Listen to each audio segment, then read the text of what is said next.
One of the greatest geographical features about the United States is the fact that it's surrounded by water on its eastern and western coasts. While it may seem improbable today, there was a time where an invasion by an enemy country wasn't that inconceivable.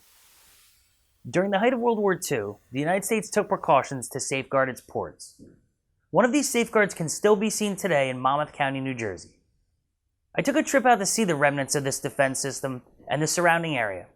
Let's take a look. In the early 1940s, the U.S. Army was looking for a place to set up their defense systems to guard the Atlantic shoreline, specifically the New York harbor. In July of 1942, just 7 months after the attack on Pearl Harbor, the U.S. Army found the spot they were looking for. The military chose the location that would become known as Navesink Military Reservation, specifically because of its geographical value.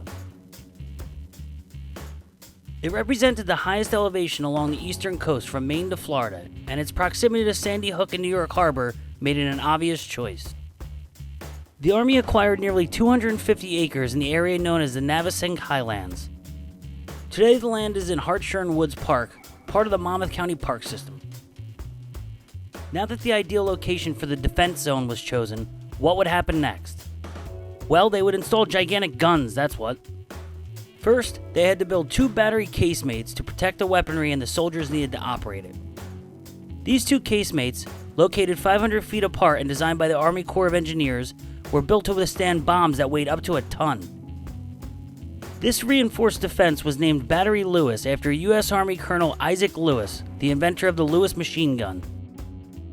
Each casemate housed a 16-inch gun that was 68 feet long and weighed over 150 tons. The gun on display today is identical to the one that was here in the 1940s.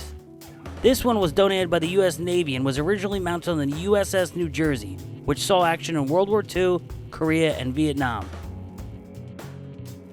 The original gun sat on a carriage that could rotate 145 degrees and raise up 46 degrees, allowing it to send shells over 25 miles away.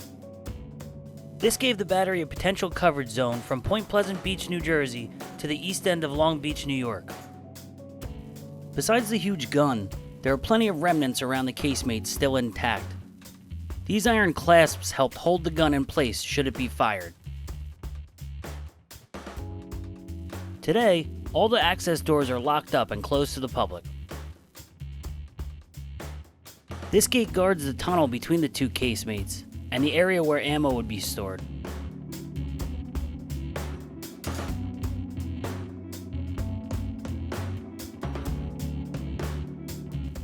Between Battery Lewis and the water lays a short walk to another defense system named Battery 219.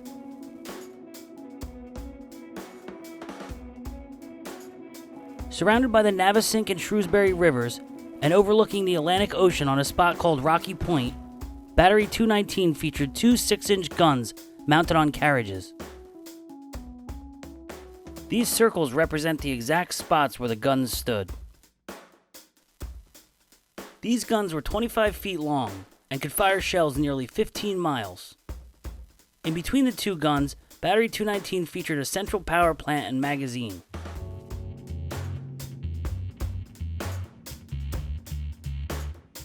While not in perfect condition, there's still plenty of history to see at Battery 219, not to mention the beautiful view.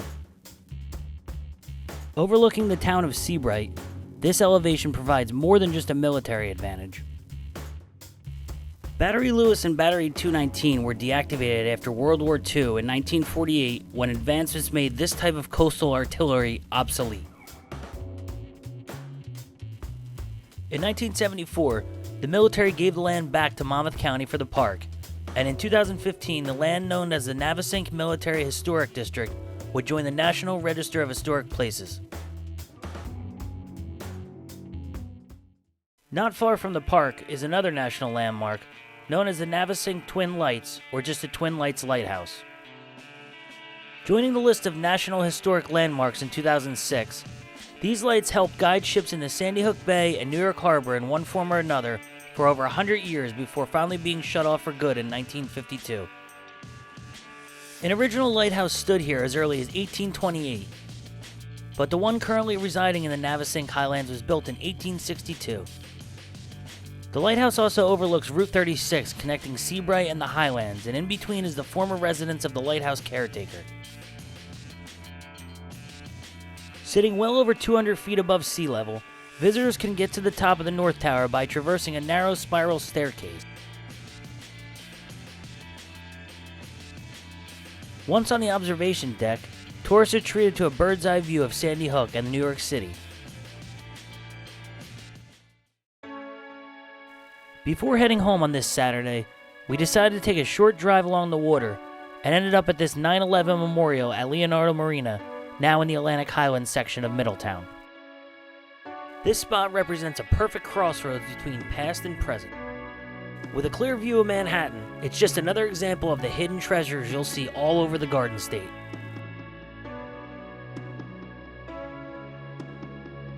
Well, that's it for this adventure. Come check me out next time on Destination Anywhere.